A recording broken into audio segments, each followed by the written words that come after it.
ভাইজান, গাড়ি থামান, গাড়ি থামান।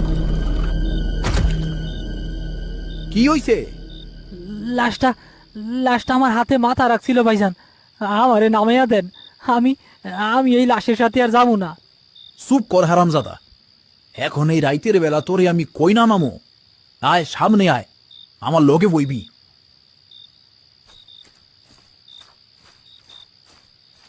মতি সামনে চলে এলো। শাহাবুদ্দিন পেছনে গিয়ে লাশটা আর বাক্সটা ঠিকঠাক আছে কিনা দেখতে গেল। লাশটা আগের মতোই পড়ে রয়েছে, তবে তার মুখটা এখন কেমন যেন বাঁকা হাসির মতো দেখাচ্ছে। বাক্সটা লাশের পায়ের কাছে পড়ে আছে। শাহাবুদ্দিন লাশটাকে ঠিক করে শুইয়ে দিয়ে আবার ভ্যান চালাতে শুরু করলো।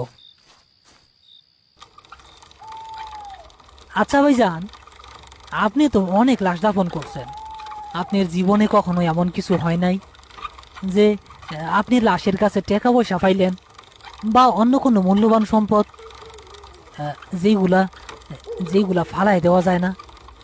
মতি, তোরে একটা কথা কই, ওই বাক্সটার কথা মাথা থাইকা ঝাইরা ফেল। গোরস্থানে হান্নান ভাইয়ের লগে কথা কইয়া যা করার কর্ম, ওই জিনিস ভালো না। আচ্ছা ভাইজান।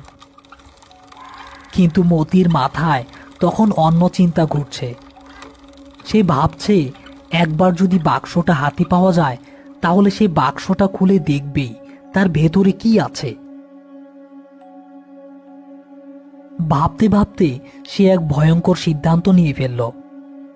সে শাহাবুদ্দিনের চোখের আড়ালে সুযোগ খুঁজতে লাগলো বাক্সটা হাতিয়ে নেয়ার জন্য। গোরস্থানে পৌঁছানোর ঠিক আগে একটা বাঁকের মুখে শাহাবুদ্দিনকে খুব সাবধানে গাড়ি চালাতে হচ্ছিল।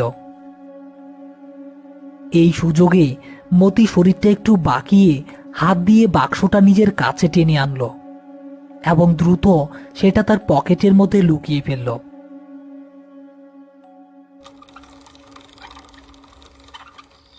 কি ব্যাপার শাহাবুদ্দিন, আজ তো দেরি হইল যে?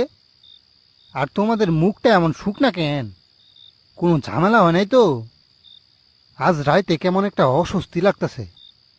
কত বছর ধইরা কবর পাহারা দেই, কিন্তু এমন কোনোদিনও লাগে নাই। আর বইলেন না হান্নান ভাই, এক অদ্ভুত জিনিস নিয়ে আইস। পরে সব বলতাছি, আগে লাশটা নামাই। মতি, ধর। মতি আর শাহাবুদ্দিন লাশটা ভ্যান থেকে